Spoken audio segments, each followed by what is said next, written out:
Hello everybody, this is Maya Zahira with Psychic Protection Sanctuary, and we are now starting our Facebook Live within our Psychic Protection Sanctuary Facebook group. So hello everybody, and we should be having some people joining live.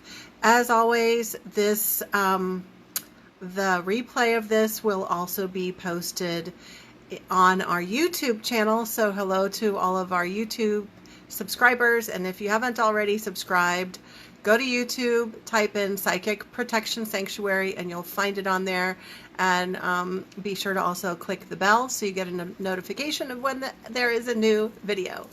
We've got a lot of people joining already. Let's see, got to say hi to everybody, and I have a whole wall of notes here to go over with you guys today. So hi to Shelly, Sophia, Jeannie, hello. As always, go ahead and just tell us where you're joining from. And I have this funny quirk. I just want to tell you guys that every time I get on a video and I start teaching, I feel all of this energy coming in, and it makes my nose itch. Maybe I'm like, oh, what was the TV show with the lady who was a witch and she would wiggle her nose or something? I don't know. But anyway, hi everybody. And as always, I got to keep it real. So we've got Shelly from Wisconsin, Jeannie from Piper, Kansas, and Sophia from sunny Arizona. Yes. So, and I am here on the Kansas prairie. I've been spending a lot of time outside, so I'm getting a bit wind blown. Actually, today I was like trying to put lotion on my face because it's like, ouch. It can get a bit windy out here, out on the Kansas prairie, which is why we're doing our Facebook Live today indoors, so I'm not having to shout over the wind. Julie is joining us from Unity Village. Hello there. Unity Village is within the Kansas City area, so it's Unity Village, Missouri. And Jeannie says, Bewitched. Yeah, that's the show. Thank you, Sophia. Awesome. Mariah, good to see you as well. Okay, so our topic for today is 9 red flags of false spiritual teachers. And this is a juicy one. I do recommend that you grab a pen and paper and get ready to take some notes.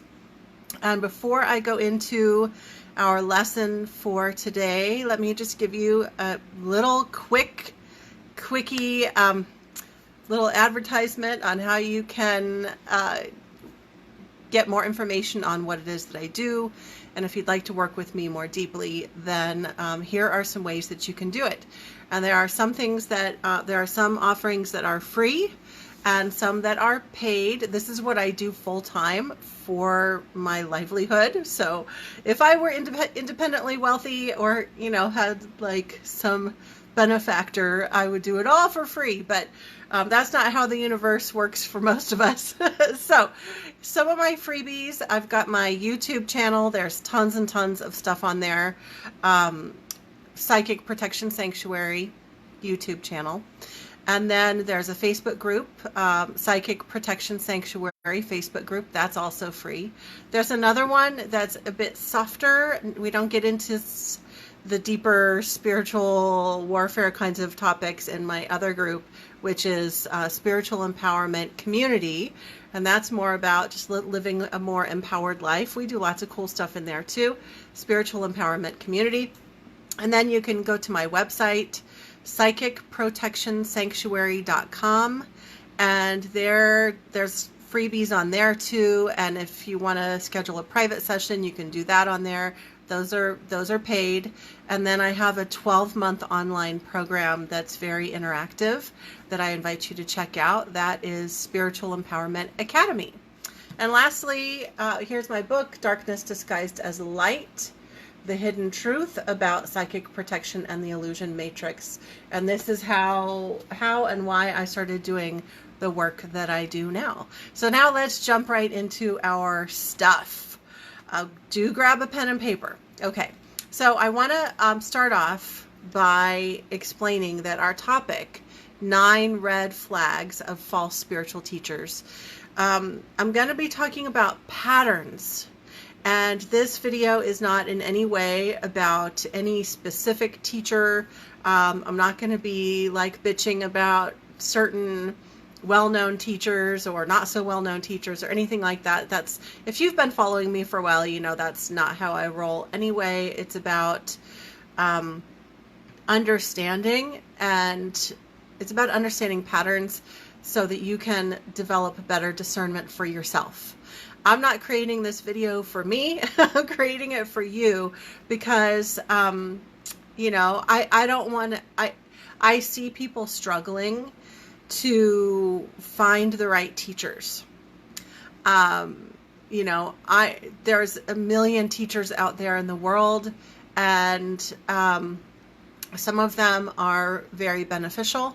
Some of them are kind of like so-so, and some of them are really intentionally not coming from a good place. And so I see people struggling where they are not sure who to trust. You know, and there are lots of people who've come to me over the years with questions and confusion because they've gotten sucked in and involved with a teacher or teachers that were not really beneficial.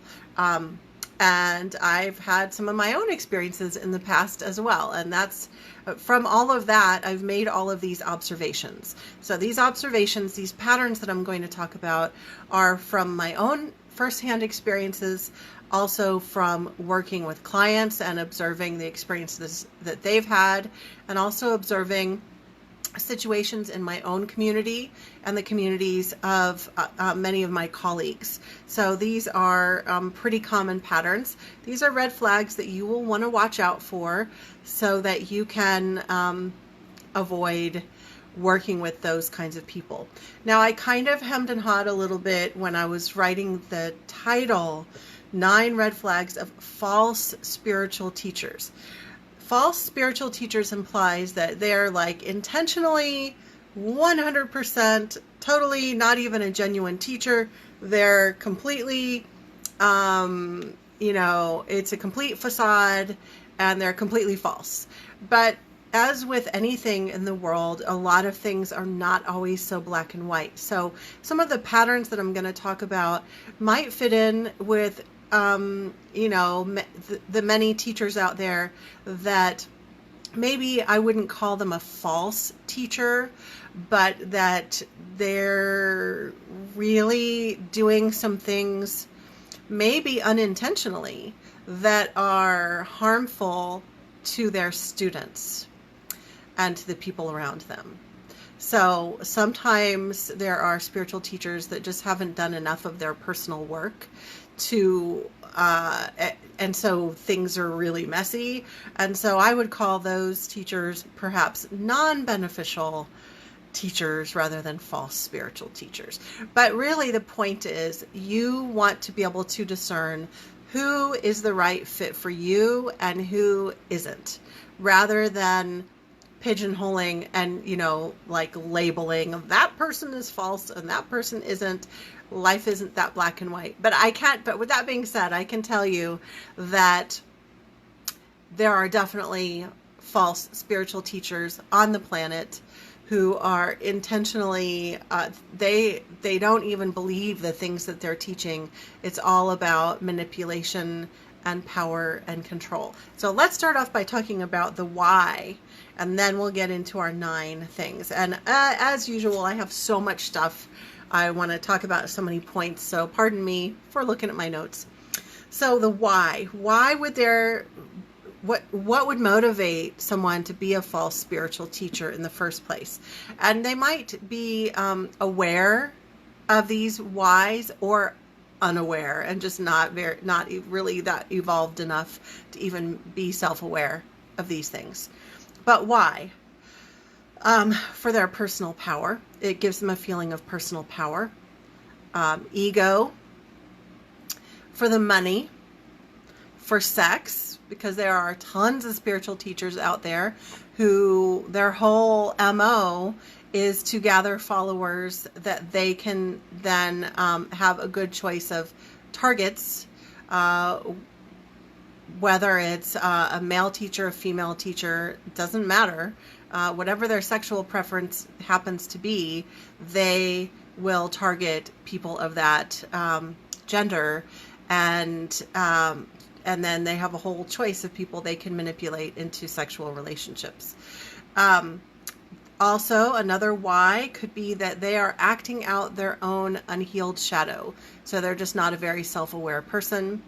There are other people, and I'm going to add this. I don't have this on my list. There are other people where rather than acting out their unhealed shadow, where they are really very unaware, not very self-aware, there are other people who are very aware of what they're doing, and they might be a sociopath or a narcissist or even a psychopath, and they are intentionally, knowingly taking on this role as spiritual teacher in order to manipulate and have power and ego and fame and all of that. So there's a lot of different reasons why these things happen. Okay, and so before we go into our 9 red flags, just to point out that there's a difference between a spiritual teacher who's perhaps just not a match for you personality-wise versus red flags, like someone who is really not beneficial. And either way, the idea is you want to be able to discern who's right for you. Okay. So number 1, grab your pen and paper. So actually we've got 9 that we're going through, and the first 5 I categorize as interpersonal red flags, and the last 4 are what I categorize as spiritual red flags. So we're going to start with the interpersonal ones. Number 1, they don't, I'm just checking the time, they don't walk their talk. They will have the do as I say, not as I do kind of attitude. And I've actually had spiritual teachers literally say that to me, and that's a red flag. Okay, it just means that something isn't quite right. If they're teaching certain spiritual concepts or certain interpersonal concepts or lifestyle concepts or whatever, maybe they are teaching that you have to be ultra pure with everything that you put into your body, and then and they shame anybody who eats meat, and then you walk in on them unexpectedly and they're eating like a Big Mac or something like that. Like that's a huge red flag. Okay, they're not walking their talk. And by the way, I mentioned shame. There's going to be some crossover in some of these on the list, and you'll see what I mean. Number 2, you may witness them being verbally abusive or manipulative with their students, followers, clients, etc. So here's some examples. They might have a habit of interrupting and talking over their whoever it is that they're teaching. Now, I think we all do this sometimes to some extent. I got together with a longtime friend the other day, and we were so excited to talk to each other and to share what was on our mind that we were kind of interrupting each other. And we even mentioned it, and she said, "Oh, I'm so sorry." I said, No, it's okay. Like, that's sometimes, if there's a comfort level, that's normal between certain people, but I'm not talking about that. I'm talking about, like, they basically like bowl you over. You try to say anything. I've actually seen videos. There's a particular spiritual teacher that I'm not going to say who it is. Happens to be a he. He will just talk over. He will just talk over somebody. It's like it's overpowering kind of thing. Some spiritual teachers will berate their followers, their students. Sometimes there's name calling. Sometimes they can be either outright mean or passive aggressive. And so these are all different ways that abusive behaviors can come out. And that's item number 2 on our list.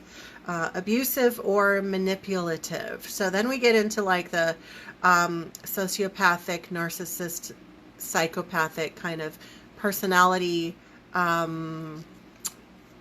disorders. So there are quite a few false spiritual teachers who fall into those kinds of behavioral patterns. So if you're not familiar with those behavioral patterns, you might go ahead and just do a Google search. I won't be able to go into all of the explanation of those, but do a Google search for sociopath, psychopath, narcissist, and look at some of those behavior disorders. And there are certain characteristics. Okay. Now, one thing to understand with number 2 here with the abuse or manipulation is that many times they won't do it to all of their followers. They will do it to just some. They will select the ones that perhaps are more vulnerable or are the ones that they, for whatever reason, want to target, so that the rest of the people get treated just fine. And so when the few people who are being abused speak up, no one else believes it. That's one scenario. Another scenario is that the spiritual teacher is just an asshole to everybody, or to the people who are assisting them behind the scenes. I know of a spiritual teacher who was terrible. I don't know what he's doing now, but he was just utterly terrible to the people that were his assistants behind the scenes. By the way, as I'm going, if anything resonates for you, and as usual, we're not giving any identifying information about any particular teachers or healers or etc. But if you'd like to commiserate or share anything, feel free or ask questions. Okay, so going on to number 3, they have poor personal boundaries. Okay, this is a really important one. This is a huge red flag that a lot of people don't understand, and it's like a gateway of how they get sucked in. So poor personal boundaries. By that I mean that you go to their spiritual class, and they are buddies and best friends with all their students. And maybe they're even dating one of their students or more than one of their students. And the culture, and actually this is one of the next ones on the list, is like a group think. The culture, the teacher has set the example and has taught that that's normal and that's okay. And so no one even, it's like if you're a fish swimming in water, do you even know what water is? Like, it's just all around you, so you don't even know to look for it. And it's kind of the same thing. That's how it felt for me. There was a teacher that I was taking classes from, happened to be a female teacher, so I was not targeted because her targets were men. And she would talk openly about sleeping with people and about how her mentor slept with her, and everybody was like, oh yeah, whatever, it was like normal. And no one it didn't even occur to anyone to question it, because when we see someone as an authority, we tend, in our culture, we're trained to just take whatever the authority says as like Bible truth, or like that's just how it is. And so we need to understand that that's part of being a false spiritual teacher, or at the very least, a very unhealthy spiritual teacher, is these poor boundaries. Now, there's some wiggle room here, and I just want to explain how I do things, because I'm a spiritual teacher, and I've been so for many years, and over the years I have figured out what works for me, and I am very friendly and personable with my students, but I don't go and hang out with them. Like, we don't go out to the movies. We don't, like, there's a certain boundary. There's a professional boundary. And I'm not like someone shows up for a class and I ask them out on a date. No, that's never going to happen. That's unethical, and that's a breach of professional boundaries and personal boundaries too. For me, I've chosen over the years that if someone has been a student for a long time and maybe they've even graduated from everything, then I might say, hey, let's go get a cup of coffee, and that sort of thing. So that's what I've chosen there. But the extreme that I'm talking about is like, there's no boundaries. Like, for me in my situation, it's very intentionally thought out as to what is most beneficial and ethical for my relationship with my students. It's intentional, okay? It's a grounded approach, rather than that the intent is to manipulate, right? And yeah, so there's a toxic environment there. So does that make sense? There are some spiritual teachers who are also sexual predators that I have encountered, and one of their tactics has been to have no boundaries at all, no personal boundaries, so that literally, like, they're hanging out with all their students all the time, and then they're having sex with random students, and it's just really a mess, okay? So that's a red flag. Let's see here. Number 4, they encourage groupthink, which ends up creating like a cult-like dynamic where people, like the whole group, just kind of goes along with whatever the teacher says. The opposite of that is, like, I'll use myself as an example again.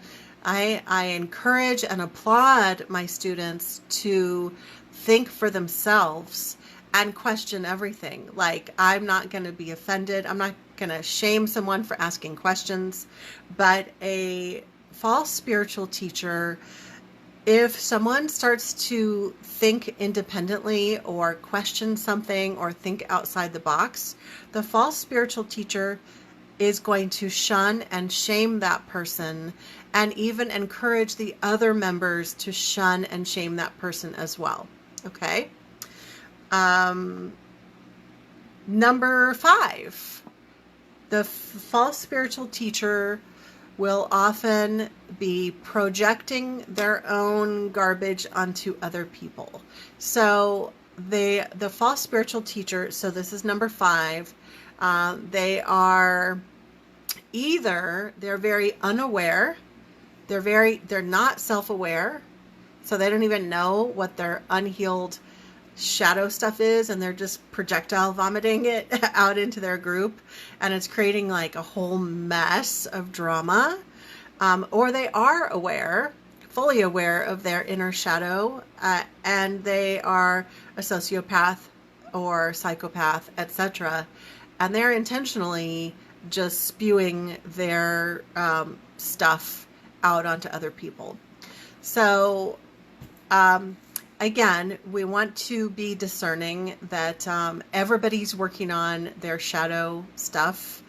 By shadow stuff, I mean like unresolved wounds, emotional wounds, past traumas, false limiting beliefs, like all that junk that we're working on. Well, if you're in my group here, you're probably somebody who is working on your personal transformation, and that's important to you. I tend to attract people like that because I'm very passionate about it as well. But a false spiritual teacher is not working on their own junk at all. They're pointing it out in other people all the time. They're pointing it out in their students and their followers all the time, but they're totally blind to their own stuff. Okay. Now, as I'm talking through this, I'm like, There's probably a zillion other things that we could add to this list. And actually, if there's any other interpersonal things that I have not included, please add them. The more we can share this information, the more we can help people to develop their discernment and not get sucked into these kinds of issues. Okay, so those are the interpersonal red flags. Now let's talk about the spiritual red flags, and that's where it gets, I think, a little bit creepy. So for those of you who don't know me, I've been an energy healer for many, many years. I'm also a clairvoyant and clairaudient and clairsentient. Like, I can see energy, hear it, feel it, and all the clairs. So I'm coming from this perspective as I share this with you.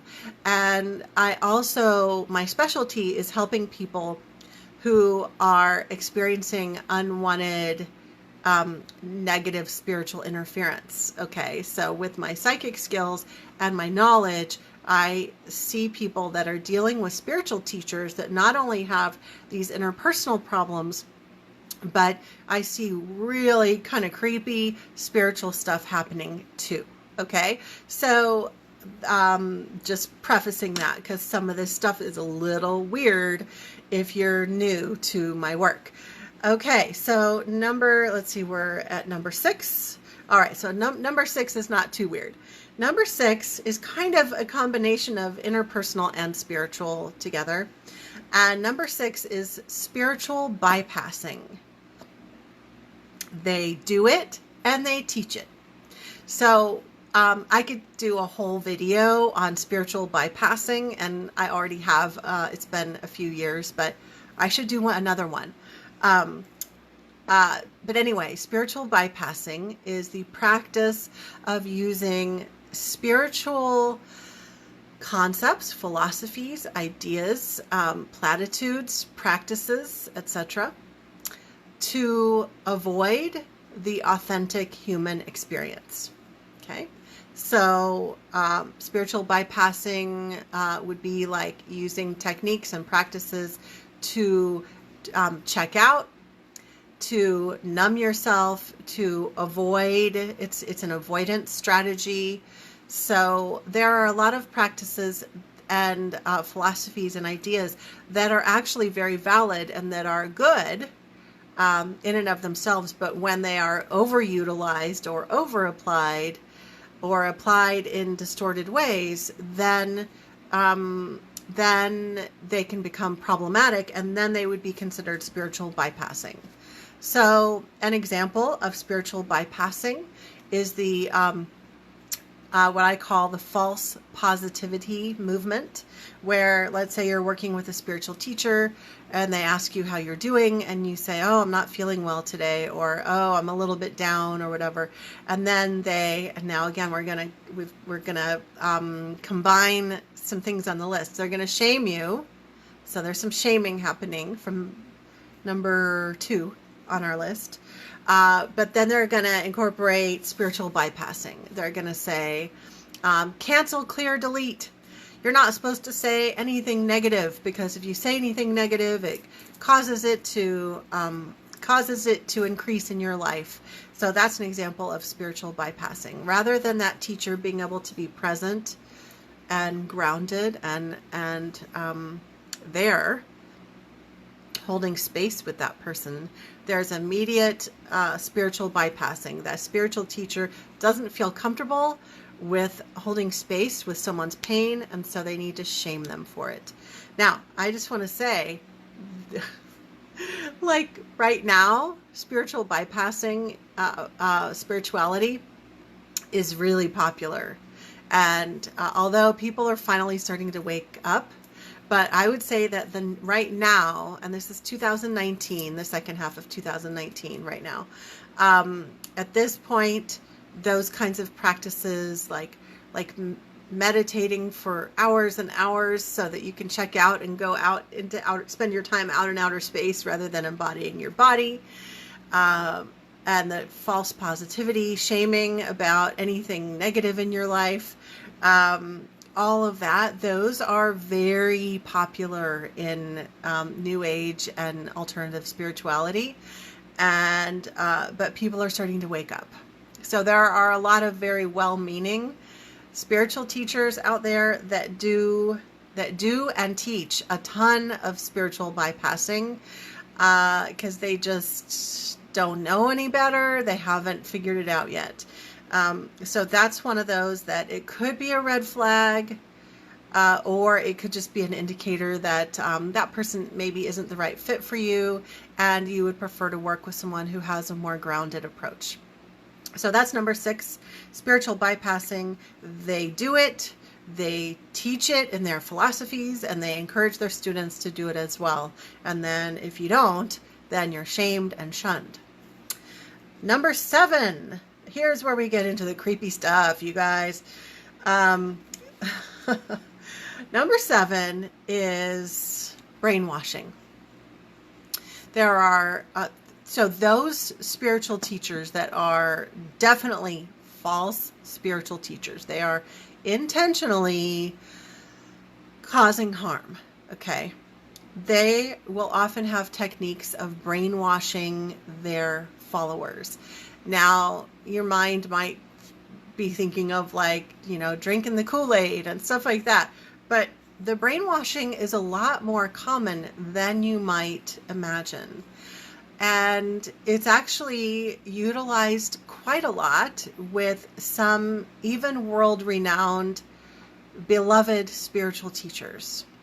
And again, I'm not gonna name any names, but there are those who have, for example, studied NLP, which is neuro-linguistic programming, and like with many different personal development and spiritual practices, NLP can be used for good or it can be used for evil.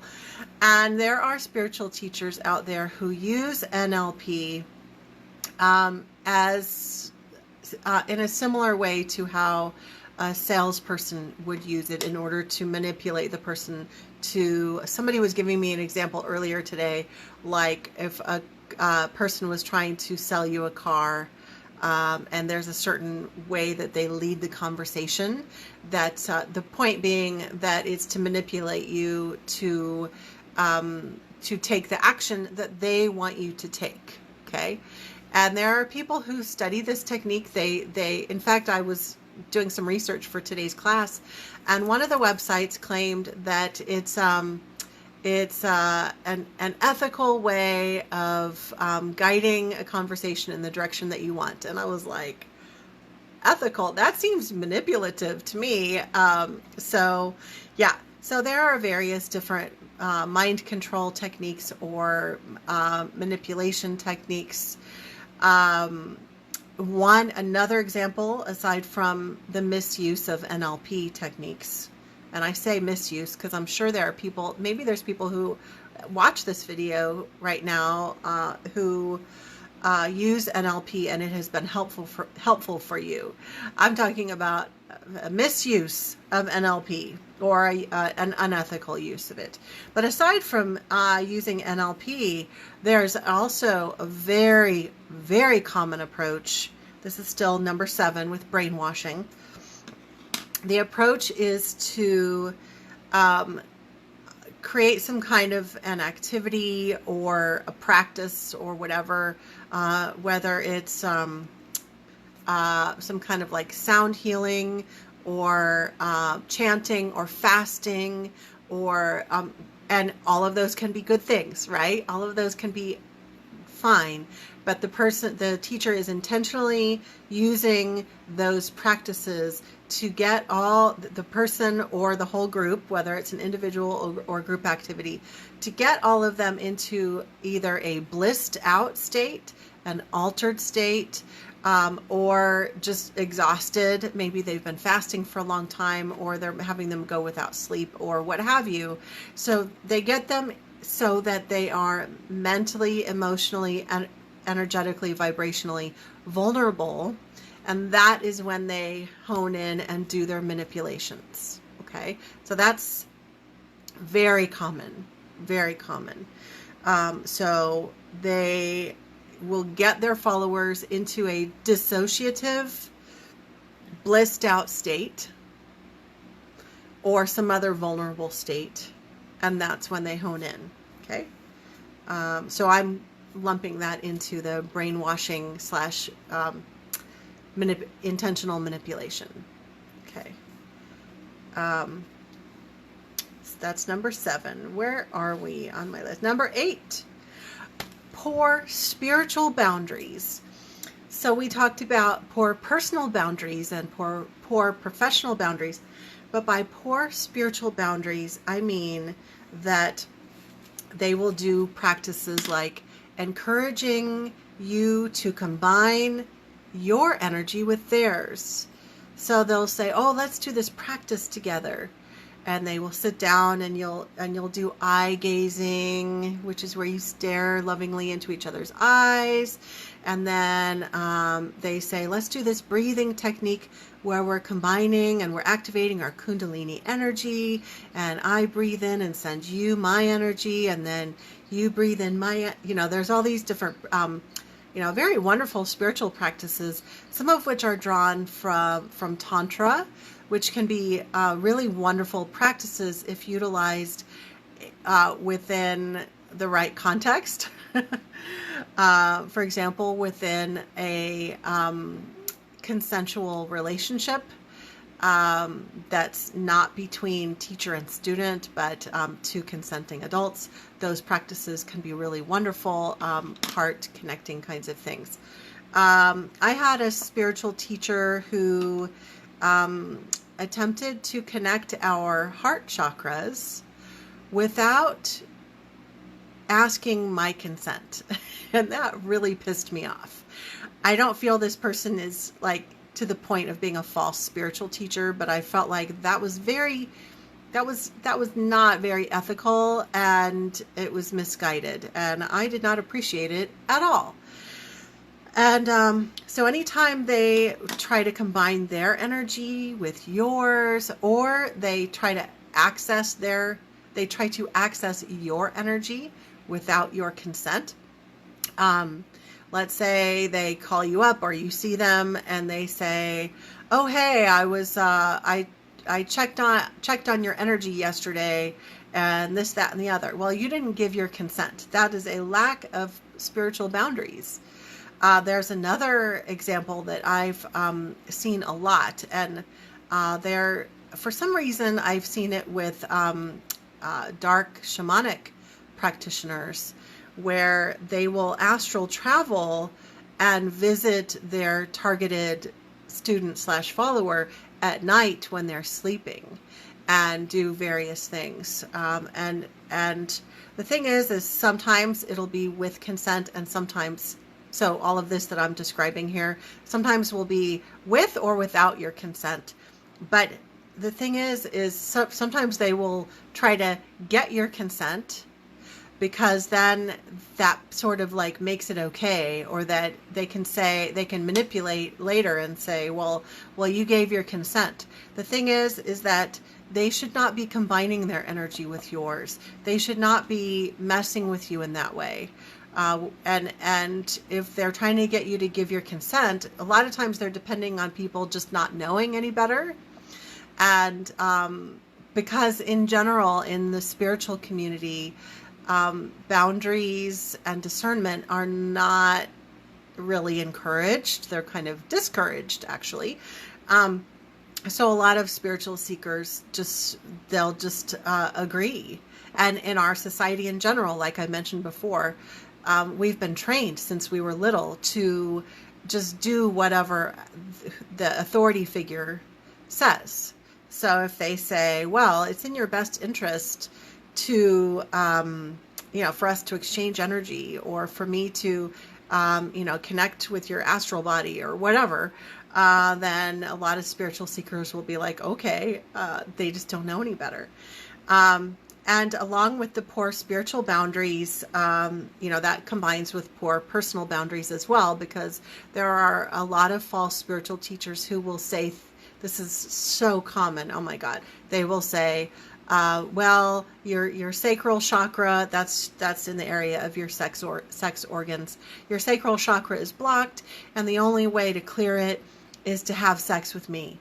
And then the spiritual follower who's like already so sucked in and they're being manipulated like crazy, they're like, okay. I mean, it sounds crazy that anyone would even agree to that, but you have to put yourself in the context, and you may be able to relate to this, that if you've gotten hooked in with a false spiritual teacher, they're so manipulative, and often they're extremely charismatic. And you also start to question yourself because everybody else seems to be okay with all of it. So it might seem like really crazy that anyone would fall for that. But if you put yourself in that context and just imagine it, it doesn't seem so crazy. It seems like, you know, it could be you. It could be you. And so that's why we're going over these things. Okay, so that's number 8. That's poor spiritual boundaries. The other thing I didn't mention is I talked about astral travel and everything, but sometimes they will even do energy work on you without your consent. So they will either do like they'll try to access psychically. They'll try to do a psychic reading without your consent. They'll try to look and see what you're up to, what's going on with you. So that's more of a psychic read. Or they will try to mess with your energy. They'll say that they're doing an energy healing session or clearing your energy or whatever, and you didn't. It's not a scheduled client session. They just did it without asking for consent. Now I do want to throw in something. And I think that, so I talked about there are dark practitioners that will astral travel and mess with people at night. There's been something that has happened to me a few times, and it's that it hasn't happened in a while, but that every once in a while I will meet someone, or I will meet back up with someone that I already knew, and they'll message me or whatever, and they'll say, I had a dream about you, Maya. You came into my dream and you saved me from this, negative spiritual entity or whatever. And I'd be like, wow, thank you for sharing that with me. Now, I did not knowingly do that. I do think that we astral travel, and that we all travel and we do sacred work that our conscious mind is not choosing to do. So if that's ever happened to you, it's, unless we've agreed upon it ahead of time, then I'm not going to consciously, knowingly do that. So that is something that does happen. I'm sure it happens with other spiritual teachers as well. That's not what I'm talking about. I'm talking about, someone intentionally is not having, they're intentionally practicing very, very poor spiritual boundaries. Now, I saved number 9 for last, I think the creepiest one, which, anyway, so number 9 is that if you try to pull away from them, if you suddenly realize, ooh, this person is not a good fit for me, and you try to pull away, or you try to disengage, or you start to speak up or set boundaries, or etc., some of these false spiritual teachers will psychically attack the person. So and actually what I wrote down was they will psychically and or personally attack the person. So by personally, I mean they will create an environment of shunning within their group. So like none of the other members will speak to you anymore. Then this also goes back and combines back with some of the things in the abuse and manipulation. There might be gaslighting, which is where they try to make you look like you're crazy and that you're making it all up in order to be able to make it look like they're innocent. But the psychic attack kind of issue, that gets pretty creepy, because if a person has knowledge, if the teacher has knowledge in how to psychically attack a person, then they may begin to astral travel and mess with the person when they're asleep. Whereas, like in the previous example that I was giving, the teacher might be like astral traveling and connecting energy cords or doing little manipulations. In number 9, what I'm talking about with the psychic attack is that the spiritual teacher will be actively trying to harm the person. So they'll be, trying to activate nightmares, negative thought loops. They might even send negative entities to that person. Other aspects of psychic attack, creating bad luck for the person, just all sorts of scary stuff. Now, that won't happen with everyone, with every false teacher. It would require that the person has some knowledge in the dark arts. But even people who are not that powerful, who don't have that kind of occult knowledge, I've actually seen false spiritual teachers who didn't have that level of occult knowledge, but when someone disagreed with them and they wanted them out of their class, they would send such focused negative intent and negative emotion and negative thought that the person would feel like bombarded. They would feel like they were under psychic attack, and then they would contact me and say, what is going on? I don't understand. Like, I just keep crying and I just feel like bombarded by this negative energy. And so, and then we tie back into item number 5, the one scenario that I'm thinking of. This particular female spiritual teacher was so unaware of her own shadow and her own stuff that she was so busy projecting it onto other people, and it was creating all this drama. And if anyone ever spoke up, she would psychically attack them. Now, that I was actually thinking about how this happened to a couple of colleagues were on the receiving end of this, but then I suddenly remembered that I had it happen to me too. I showed up at that particular healing center, and like, if daggers could be flying out of somebody's eyeballs, they were flying out of hers. It was like, because I had just, like, in a friendly way, had questioned something that she was doing. I didn't mean anything by it.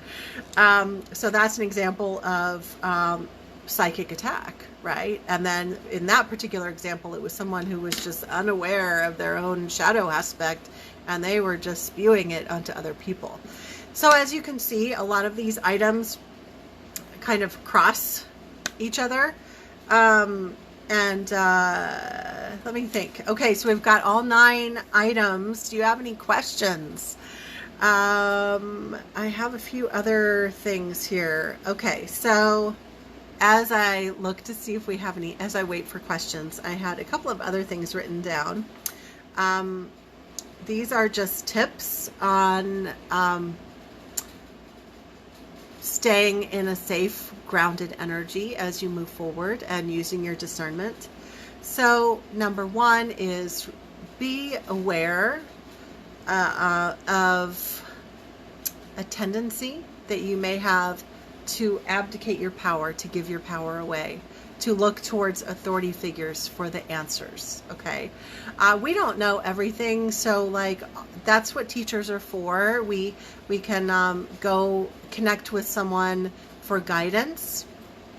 That's probably why you're watching this video, is to get ideas. Okay, but stay grounded in your own truth. So focus on connecting with your own inner guidance, and please don't ever look toward another spiritual teacher, toward another person, a spiritual teacher, to be the be all end all of, like, all of your guidance. You get them from, that do not give your power away. Okay, your power is within you, and you may connect with some people who have some knowledge that you don't have in order to acquire that knowledge. But even then, you want to stay grounded in your own truth, take in what resonates and leave the rest, okay? Don't ever abdicate your power to other people. Also, your task is to keep working on your own stuff. The more that you work on your unresolved traumas, false limiting beliefs, etc., the less vulnerable you are, the less susceptible you are to getting hooked in with a false spiritual teacher. So if you have a background of trauma or abuse or being victimized, then that can make you a match for attracting that kind of spiritual teacher. And I'm definitely not saying that it is your fault. I fit into that scenario. I've had a lot of past abuse and past trauma, so I say this from that perspective, that it's important that you understand that that's how that works. And I think nowadays we all know that children who've grown up in abusive households will often then go on to adulthood and get into relationships that are abusive until they heal that aspect of themselves, and then they're able to find a healthier partner or healthier friendships, etc. So it's the same thing with our spiritual teachers, okay? I think, okay, and then also, so let me just tie this up by saying that the things that you want to look for in a spiritual teacher are that, I'm going to add to my list here, are that they are grounded, that they're not existing out there in la la land. Spiritual stuff is great, but they also need to be grounded and centered. So my hope is that you would look for a spiritual teacher who is grounded, and that helps to balance all of their spiritual or esoteric knowledge. Okay, so they should be an anchored person. They should also be knowledgeable. So, it would not be a good idea to work with somebody who really doesn't even know what they're talking about. That's a no-brainer. There are some people who will read a book on something and then they think they're an expert. And so you want to find out what the person's background is, and just make sure that they do have the level of expertise that you're looking for. A good spiritual teacher should also be working on their stuff. A good spiritual teacher should be working on becoming more and more self-aware. None of us are perfect. I can attest that I'm not. I've still got my own junk that I'm working through, but that's the point, that a good spiritual teacher should be working on their stuff and should be willing to admit it. If there's a spiritual teacher that's saying they are the ultimate, they have no issues, there's they're all perfect, they're totally enlightened, whatever, then actually 100% of the time, the people that I've met who've claimed that, every one of them that I've observed, it has come out later that they were doing really bad, abusive stuff to people, like really, really freaky bad stuff to their students. And I'm not going to get into those stories, but I'm very wary when someone says that they're completely evolved 100%. They don't have any more stuff to work on. So if a person is grounded and they're humble about the fact that they're working on their stuff, then I think that's a good trait. And also someone who is working toward healthy communication. Again, we're not all perfect. Sometimes we have moments where we accidentally don't say the right thing. I know that's been the case for me. but that there is an honest attempt at healthy, loving, open, grounded communication with the students, with their students / followers / clients, whatever it is, whoever it is that they're working with. And that is in contrast to like verbal abuse and manipulative methods. Okay. So, somebody who's humble, grounded, working on their stuff, knowledgeable, healthy communication. Yep, I think that about covers it. So, you guys have been so quiet. I have never had no comments. Like, are you guys all like on the edge of your seat? I'm going to check the time.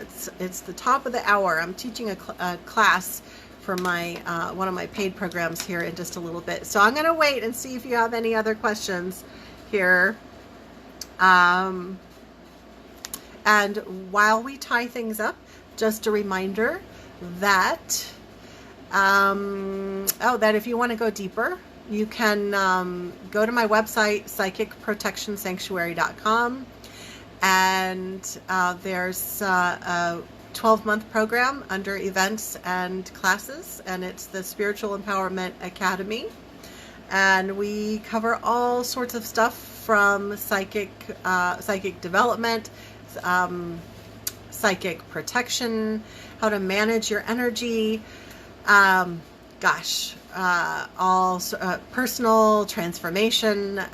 There's just a ton of stuff. There's a humongous archive of years of content in there, plus we have monthly classes. So anyway, enough of that. Thank you all for being here. Phyllis is saying I'm behind, so I'll catch the replay. So good to see you, Phyllis. Yeah, so since there weren't any questions live, I want to just finish by saying, well, first of all, thank you for being here. And secondly, if there's anything that I missed or anything that you've encountered or observed that you feel should have been included, please add it to the comments, because that helps everybody. Our goal here is to work on discernment. And again, if you've been following my stuff for a while, you know that I'm not at all about calling people out, calling out this spiritual teacher or that spiritual teacher. That's not how I roll. I don't think that's helpful. It creates too much division. I think what's important is to teach about these things so that we can all develop discernment and be able to stay grounded in that discernment and be able to see what is a match for us and what is not. And I think the last thing that I want to say is that if you have friends who are also spiritual seekers and you see that someone might be getting involved with a spiritual teacher that is exhibiting some of these red flags, I recommend that you say something to your friend, because I think in our culture and also in the spiritual culture, we tend to be too passive. We say, well, I don't want to interfere. I don't want to give unsolicited advice.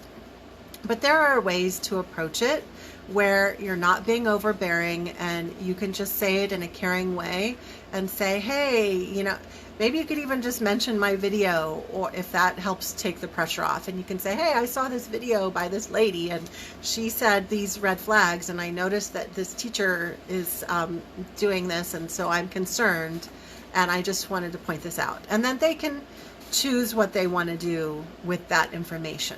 Okay, because sometimes people just don't have the information and they just don't know any better.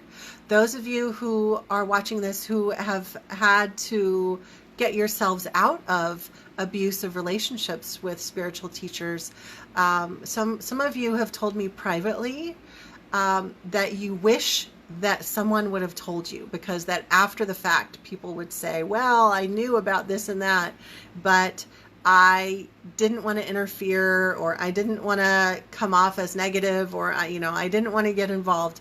And the person, some of these people who shared this with me after the fact said that to them that felt like a betrayal, that their friends were just watching them go through this and they never said anything.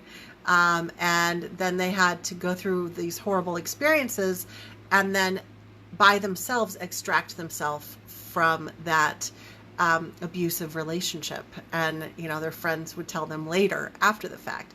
So hopefully my explaining that will help you feel more comfortable saying something to a friend.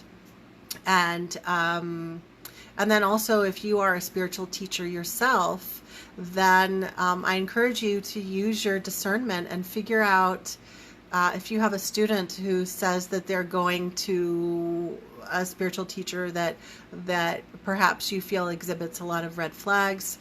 You know, I know it can be a sticky area. For me, I have a personal rule that I don't ever want to say anything negative about a colleague or a spiritual teacher. So I'm very adamant about that. But if someone has been a student of mine for a while and we have an established relationship, then I will privately tell them, well, you know, I have direct information that's, you know, blah, blah is, you know, working with this kind of energy, or that I've had several people come forward say that this person psychically attacked them. So, you know, I encourage you to use caution when working with this person. So it can be really hard as a spiritual teacher to use your discernment and figure out when to say something and when not to. I had somebody say to me years ago, they said, if one of your students was getting ready to jump off a cliff, would you let them? Because I used to be totally passive. Like, I wouldn't say anything. I didn't want to make waves. I just really didn't want to make waves at all. And when this person said, well, if your student was going to jump off a cliff, would you let them? And I was like, no, of course not.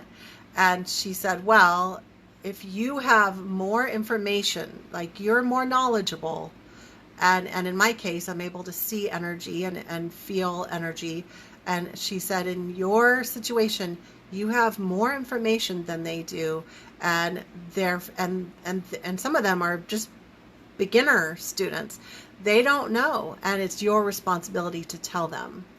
So that was a big eye-opener for me. I started becoming less passive and more intentional. There are things that I will share with students privately.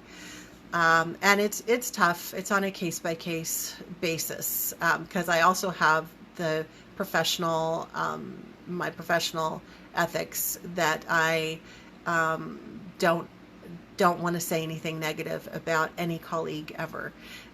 So it's about weighing those two